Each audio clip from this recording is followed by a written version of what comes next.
Hello, in front of me I've got TCL 20L. Today I'll show you how to hide pattern line.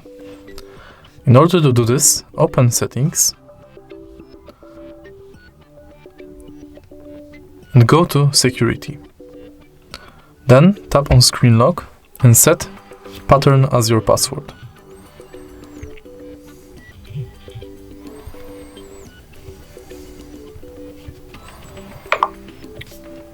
Now, to unlock your phone, you need to draw your pattern. To hide it, tap this button and make sure this function is off.